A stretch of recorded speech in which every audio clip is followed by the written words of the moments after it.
Alrighty then. I'm making this video for Robert Smith, who works for Congressman Trent Kelly.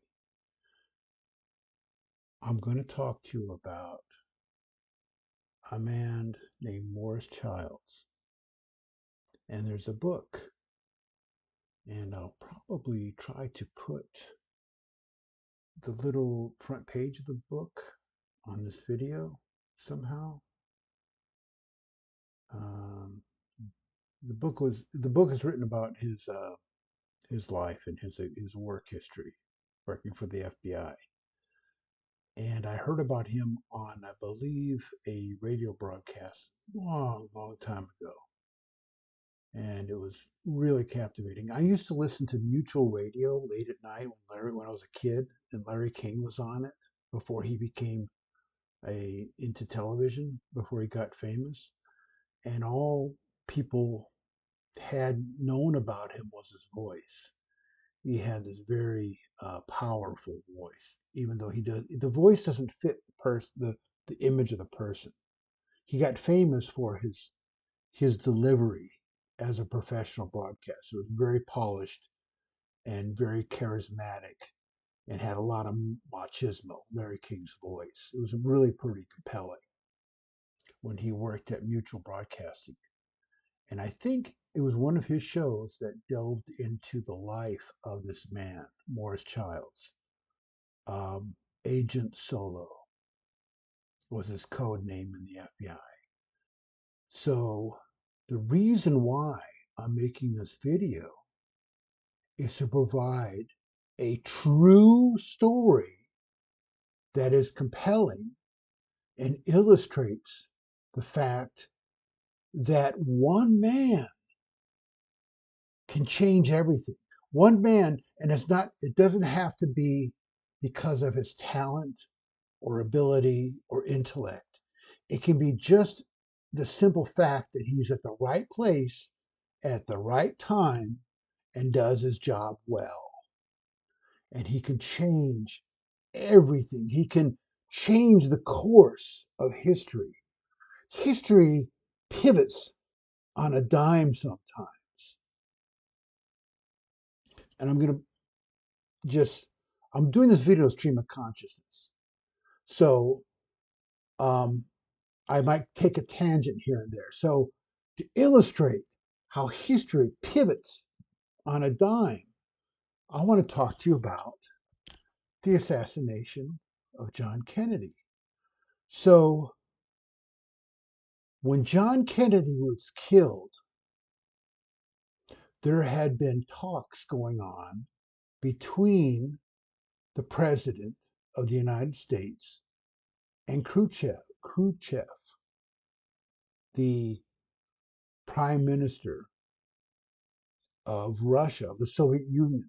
There were talks going on where Kennedy was working out the details of having a joint mission to the moon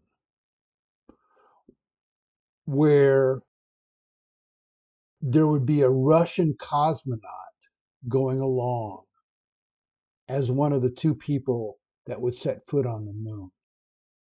It would still be Neil Armstrong, but it wouldn't have been Buzz Aldrin. And it would still be Mike Collins orbiting.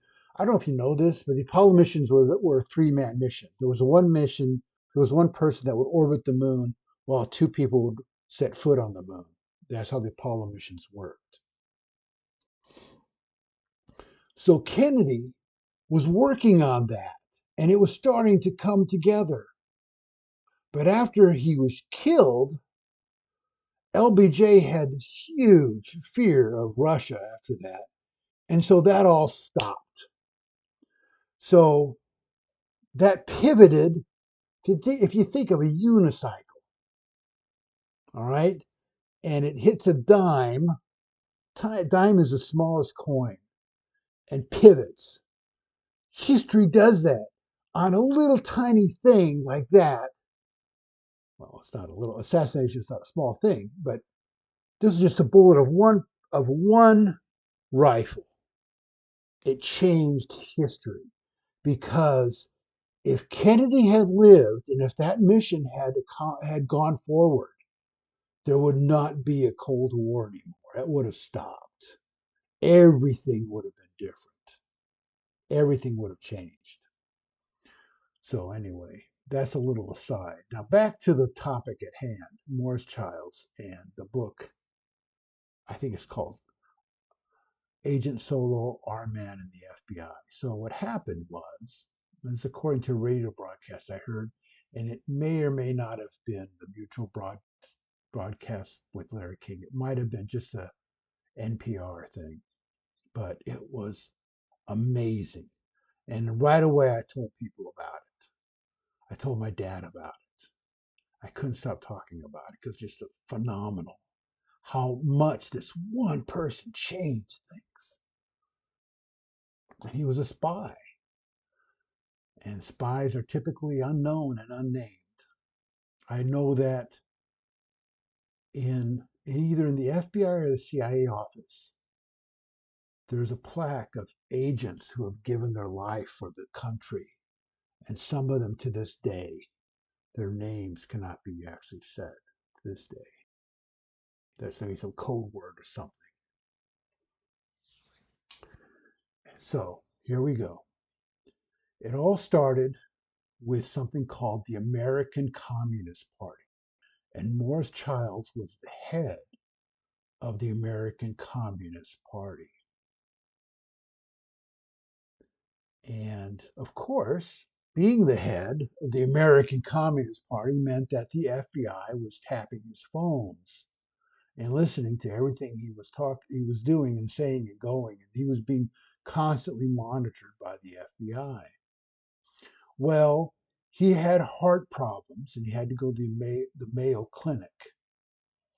And while he was in the hospital, he was having a change of heart because all of his friends, see, Morris Childs was a communist. He believed in communism, you know. There's something about the ideology of the left. It's more about how it makes you feel. It's all about your feelings and your devotion. It's almost like has this cult-like aura to it, the philosophy of the left. Communism, socialism, democracy, all that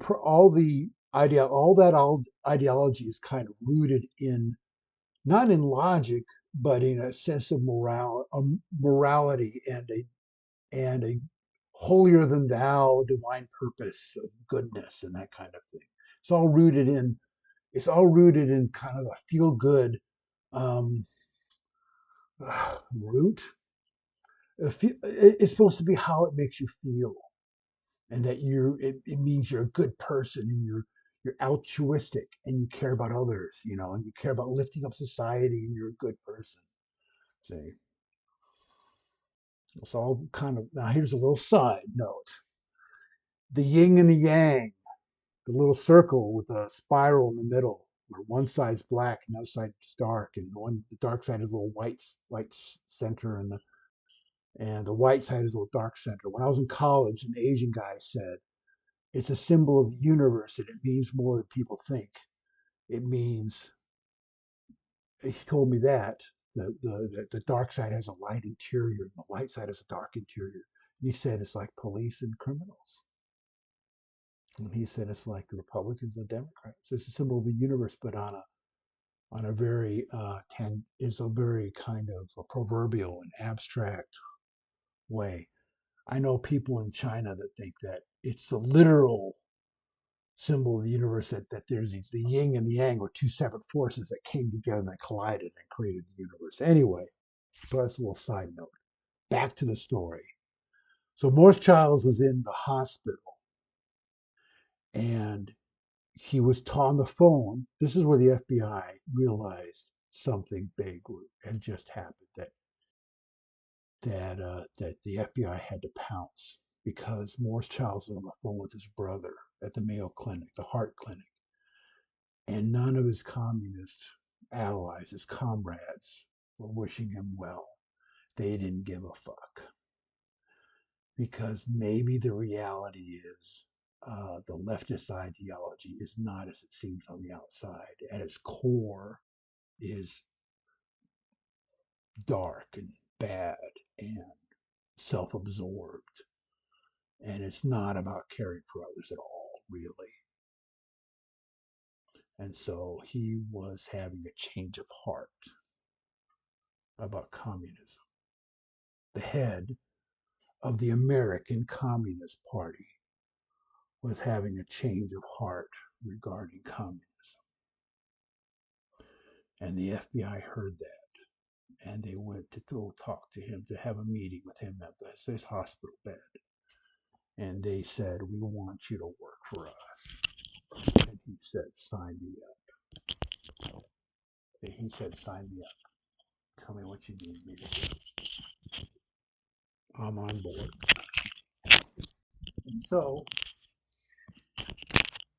the first thing they had him do was take the money that was given to him, that was donated to him, and let the FBI look at the serial numbers on the cash, because he was getting an influx of cash from Cuba, and the FBI wanted to see those dollar bills, the numbers on the bills. For some reason, I'm gonna push pause while I take a drink. So what he would do is that he would meet in the dead of night with FBI agents, and he in his car, he'd pull over at some very secure location where no one could see anything going on. And he'd pop open his trunk, and these FBI agents would go through and take snapshots with a little spy camera, I guess, of the bills. I guess there's a way of tracking it. So that's the first thing he did. So let's see. So years went by, and Morris Childs moved his way up in the communist um, structure all the way to the top. He got to the point where he was working in the Kremlin. And so, let's see. When Kennedy was shot,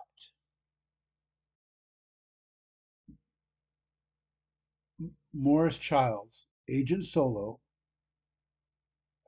let's see, okay, so I'm telling you a story sequentially. So this is the first thing that happened was when Kennedy was shot, he was in the office of Khrushchev, and an aide rushed in and told Khrushchev that John Kennedy was shot.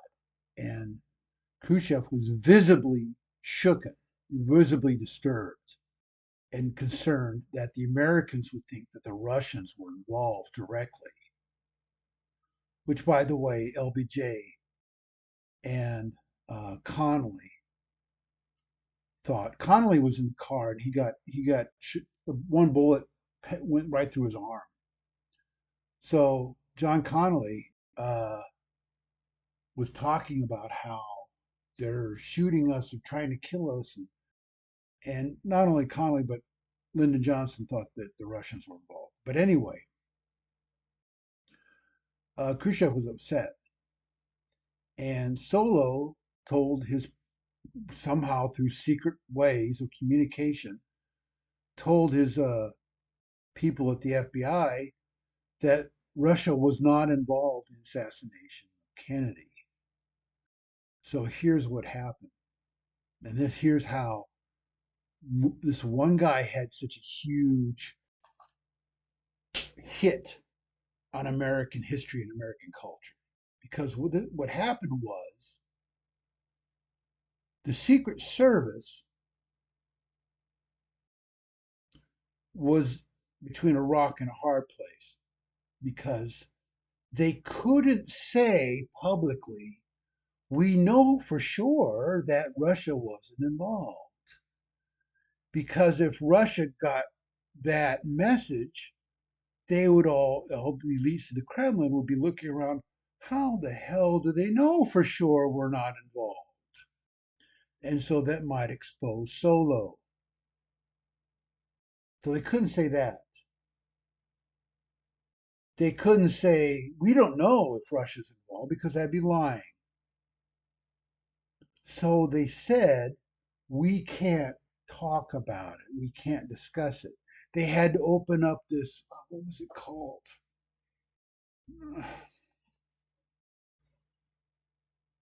It was called a warrant commission, I think. So they had to open this commission to look at the facts of the tangible physical facts of the assassination, the warrant commission, so that there wouldn't be any doubt in the public of what happened. See, and just leave, don't mention the Russian government in the warrant commission. That's the approach they had to take.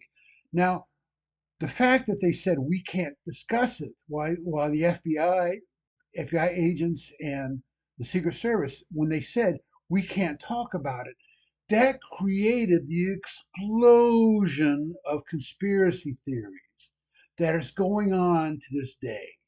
I think even recently, there's been some they open up the classified files. I'm sure that Morris Child's not mentioned much in the classified FBI assassination files. They even hinted that there might be another gunman or something. And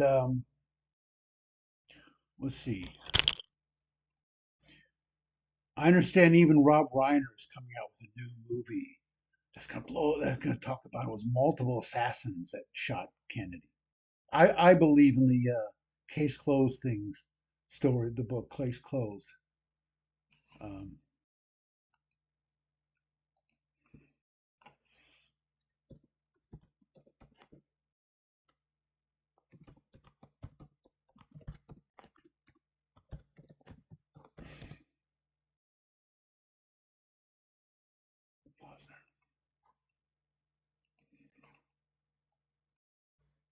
the Posner book, Case Closed. I believe in that. That's very thorough. And there's only one gunman, according to Posner's book, Case Closed. I believe in that.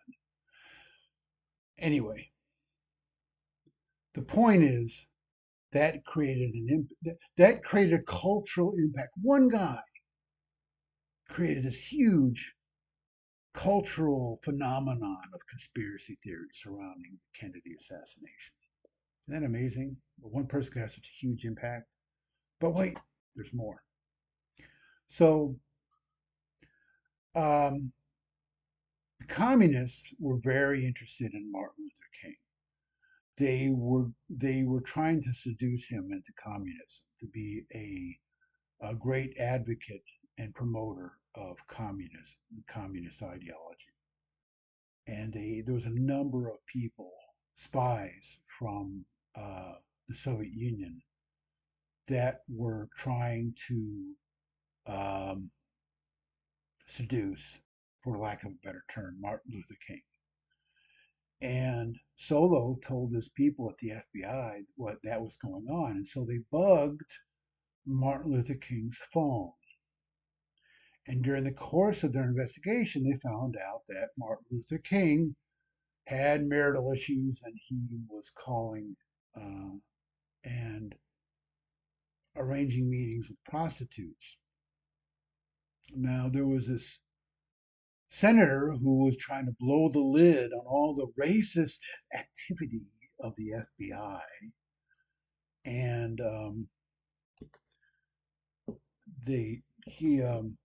let's see here. To him, that was a huge deal that the FBI knew this about Martin Luther King's personal life. That was a huge black, dark stain on the record of the FBI. And so he had this big meeting, public circus, and we brought in all these FBI agents to get to the bottom of this. Why was Martin Luther King's phone bugged? And the FBI said, well, it was a tip off from Solo. And the senator said, who's this Agent Solo? Who's this person? And they said, well, we have to talk about that in a skiff. We have to talk about that in a private meeting. And what happened, as I understand it, was they arranged a meeting. The FBI arranged a meeting between an agent, FBI agent. And by the way, only something like 3 people knew the identity of Solo in the FBI. Only 3 people in the world basically knew about the identity of Solo. So the FBI agent met with the senator at the Jefferson Memorial, and he opened his briefcase and pulled out a photograph, and he showed a group photo of the people at the top of the Kremlin, and standing right there alongside Khrushchev and a few other agents was Solo.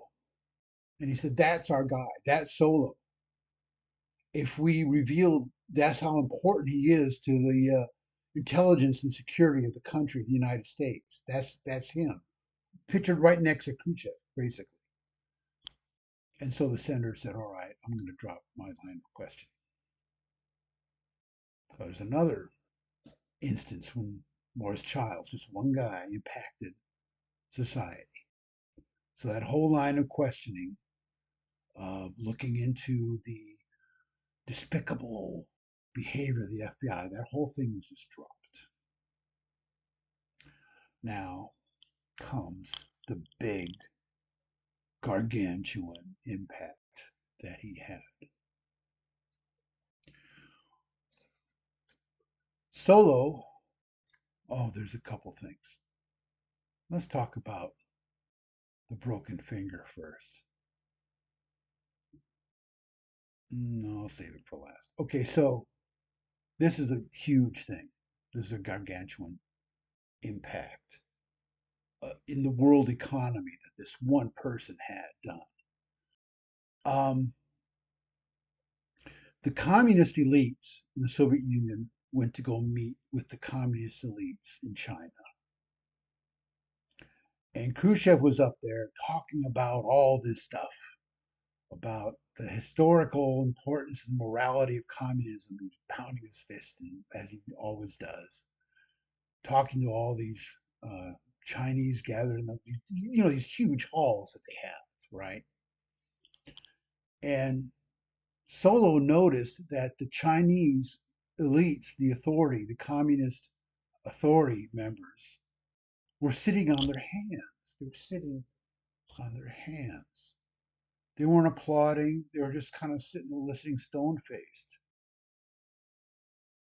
Then later, Solo met with Mao in a private meeting, one-to-one meeting with a translator, obviously.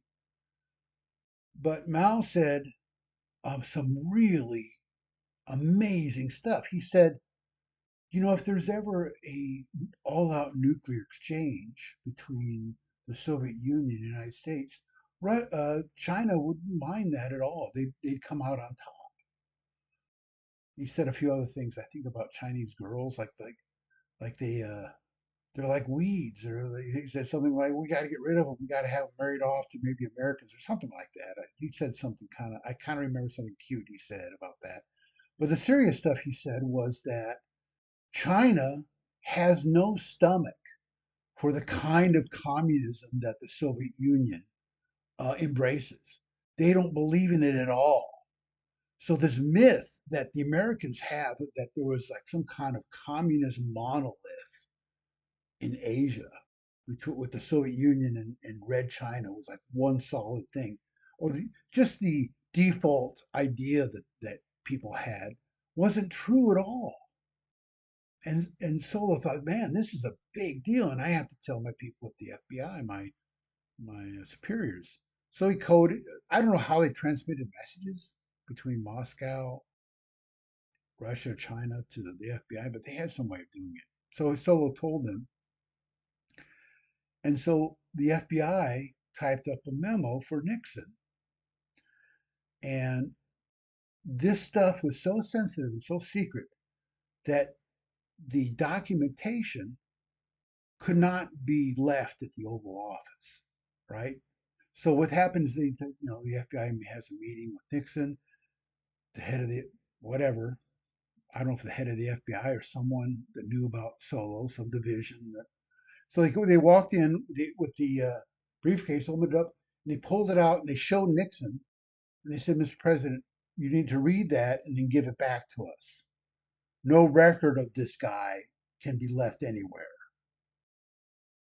even temporarily. So the FBI officer patiently waited for Nixon to finish reading the documentation and he went, bloop, took it back. All right. So here's the deal that I want to stress. That caused Nixon to decide to open trade between China and the United States.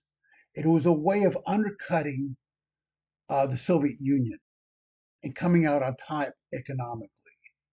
It was a little clever move that Nixon had during the Cold War to come out on top. A very clever, decisive action he took based on the information from Morris Childs, Agent Solo.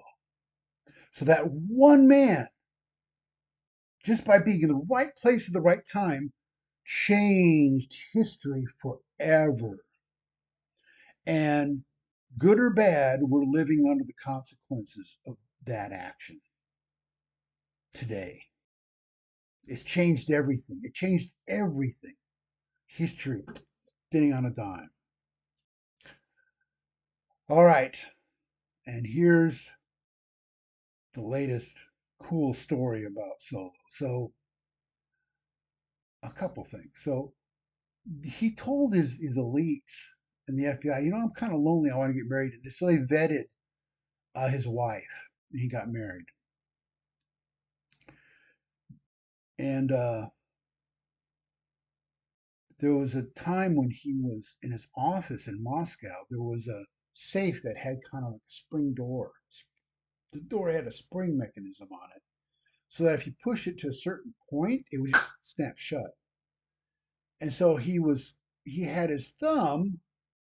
He was reaching in there, looking in his safe, and he knocked the door too close, and the spring mechanism cut in, and it smashed his thumb.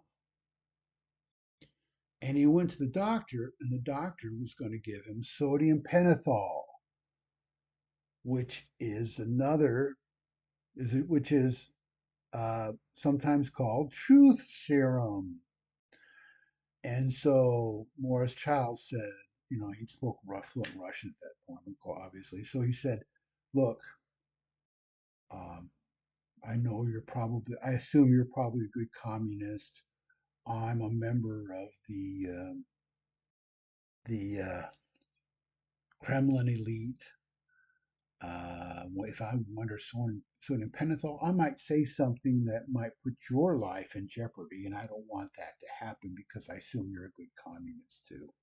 So just use local anesthesia to stitch up my thumb, please." Okay, so that happened.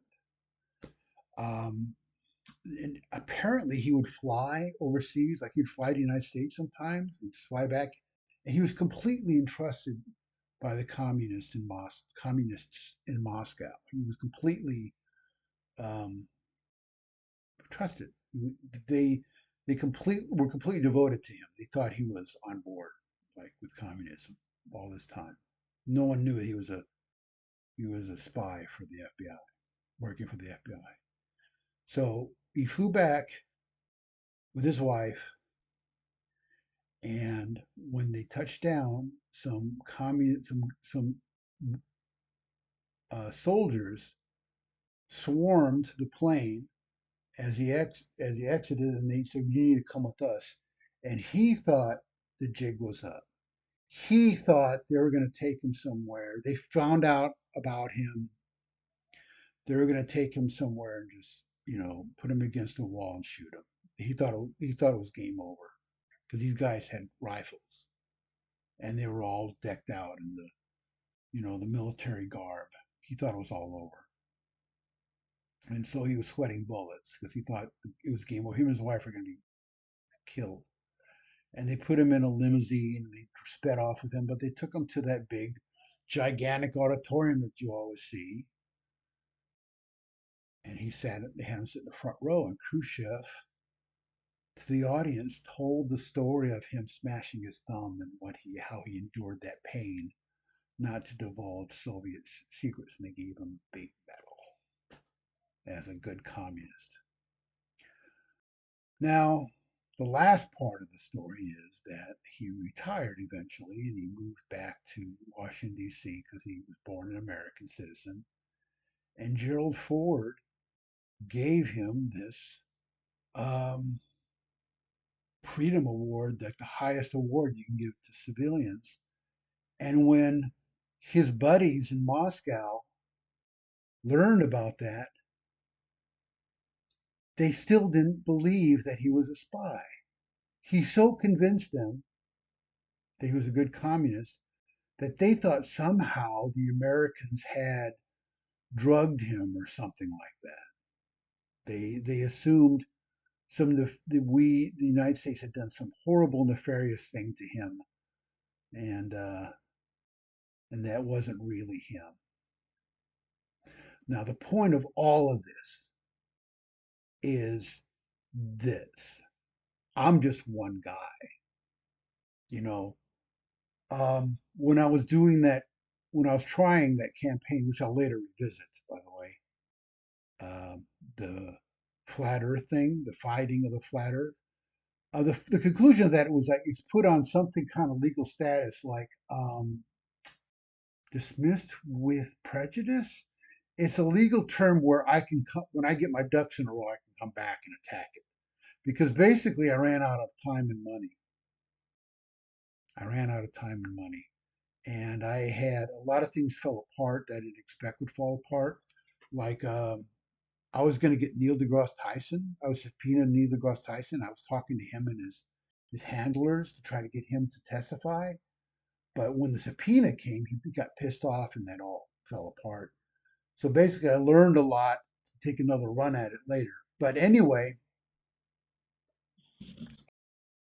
the point is, part of the process was I was talking to Aaron Ra, and we had on his little channel, he interviewed me about this.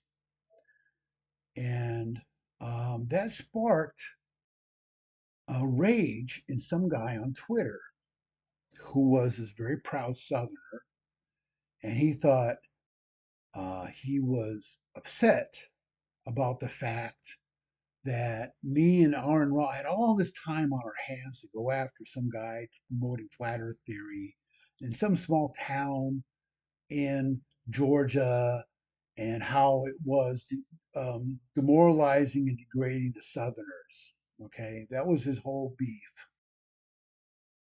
And I told him it's not like that. It was just luck. It was just luck that I wrote these two proofs that the earth is a ball, mathematical proofs, that I had the time and the drive and the ambition as a software developer and a person who likes reality, that I had the time and ability to do this, to write these proofs. And that it was just luck that situations were involved at CoreLogic in Oxford, Mississippi, there where I was suddenly unemployed and I had the time to actually sue the guy. It was just things fell into my lap. And in a sense, it's kind of just luck now, too. I'm at the right place at the right time, and I'm just one guy. And you're saying, oh, I need to have academia to shore up this and give it more girth and weight by having an expert argument from intellectia and argument from academia. Well, that might be good, and it might not be good. It might not. There's a chance that this might not be the case, because saying that intelligent people are in academia or in universities or going to college, the concept, the myth that intelligent people are in college getting college degrees is kind of like saying athletes are in hospitals and being discharged, be graduating from a university, meaning if okay, so the idea that a graduate from a university or a doctorate or a professor from a university is intelligent is like someone who's being discharged from a hospital is an Olympic athlete. It could be argued that there's an equivalency there like that. That's not. really how intelligence is. It takes great maturity and focus and determination to lift yourself self into a realm where you think logically. Human beings don't naturally think logically. I have a whole YouTube video on how our minds work, how our brains work, the spheres of our brain, the emotional half and the intellectual half. A lot of times ideas creep in through the emotional side, and we use our logical side to prop that up, to use mental gymnastics to support what we want to believe is true. That's not how logic is supposed to work. We don't think logically naturally. And I don't see, unless you study computer science and software development, where you force yourself to think purely logically, because the computer only understands pure logic. It doesn't know what you mean, it only knows what you direct it to do. So, unless you do that or you study logic as a course, those are the only two ways that I can think of where people can think logically. Even people with law degrees typically aren't very bright, which I learned during this latter thing working with a lawyer. I was pretty amazed. And they're not very ethical either. They're not very moral. They're not very ethical. Yeah, I was pretty shocked. That was a wake up call. So I knew this was going to be a longer video, and it's intentionally so because I wanted to tell the story of Morris Childs and how one guy changed everything. I could. Why can't I be that guy? Why can't I be the guy that creates a program that promotes world peace unlike anything else? Why can't I be that way? When the Seahawks won the Super Bowl, they later talked about how their mindset was at the beginning of the season. They said, why can't we be the team that goes to the Super Bowl?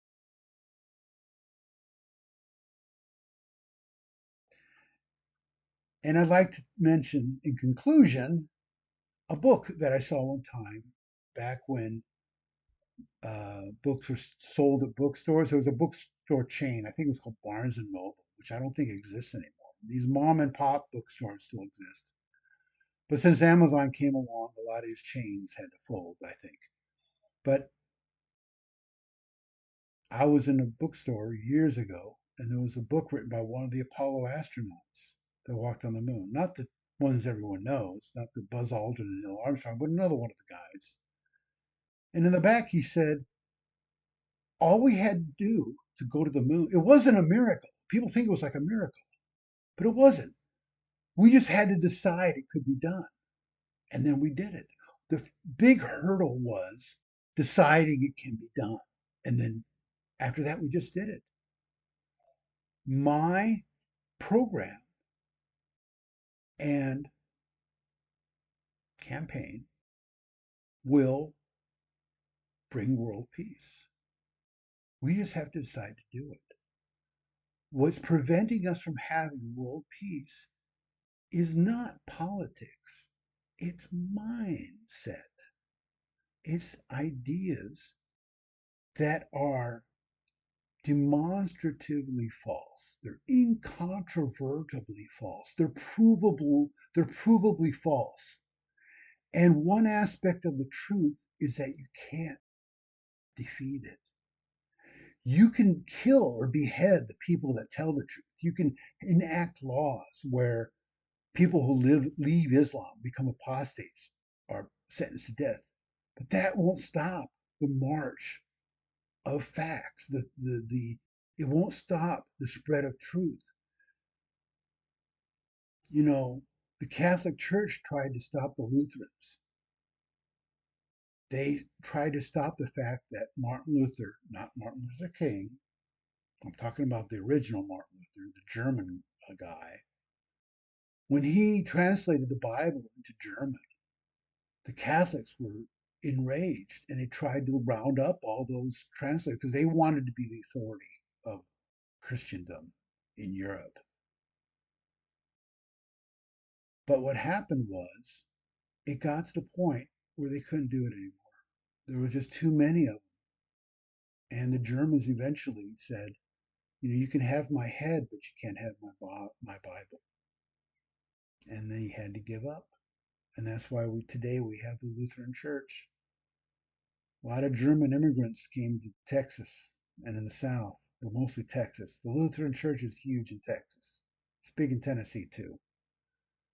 It's not so big in Mississippi, but anyway, um, yeah, you can't stop the truth. The truth is cannot be defeated. All I have to do is spread the truth. It cannot be stopped. Someone has to have the courage to put this forward. And I need this to be my job. That's why I asked for so much money. That's why, well, more money than as a software developer, because I'm going to manage this. I'm going to actually have to hire other developers. If I reach a point where I don't have the time or knowledge to do some little trick that I can't see right now, I'm going to have the money reserved to hire some coder to come in and help me out. So also going to have to pay for promotion. It's going to have to pay or open doors to these Muslim states that have the um, proclamation that they are Islamic Republic. So if you have a government based on Islam, then you should be able to present proof that Islam's true. And if I can prove it's not, then you have to stop being a government. No, you have. I mean, it sounds ridiculous. It sounds far fetched, but making we lost in Afghanistan. So we think of it. We put down the rifle. Now we're going to pick up a pin. We're going to pick up the communication to fight this. There was a woman from Afghanistan who was reported and he asked Trump, "How can you help us? What can you do now to keep what can the American government do to help us?" She was pleading with him, and because of her accent, Trump kind of blew her off. You know about that meeting? You've seen it happen recently. So yeah, um, hopefully this will make an impact in your thought process a little bit. I don't have a lot of confidence that academia is going to help us. And I hope this isn't a way of blowing me off, that you're just going to move me to this thing that you know in the back of your mind is going to fail. Because this shouldn't fail. There were 70 Christians in Africa recently that were rounded up by Islamists and murdered because they're Christian. What is brewing in Africa with Boko Haram and other Islamic groups will may become the next Al Qaeda. What is going to spawn off of the evil going on there will be the problem that the next generation will be facing unless we do something to stop it. And it's not a game. This isn't a joke. I go in lighthearted and I try to be whimsical and to be appealing. But this isn't a joke. This isn't a game. This is serious stuff. Right now, Iran, which has a dogma on a governmental level that they want to make the Islamic bomb, to wipe out the West, to wipe out Israel and attack the West, to make Islam become the forefront power of humanity. They have a religious conviction to do this. But with my program and my information impacting that society, I can stop it. And I can stop it a lot better than with tanks and bombs and boots on the ground. And what's Trump going to do? Nuke Persia? It seems like he's talking about that. He's hinting at that. What else could he be hinting about that? I don't think our armed forces would be too happy about going to Persia because nuclear weapons talks are stalled in Iran. I don't think that would be a good approach. So what else is there? Is Trump talking about nuking Iran? Well, my program's a better program. So we have to move forward with this. You have to join me to convince the committees that Congressman Trent is on to support this effort. That's your job.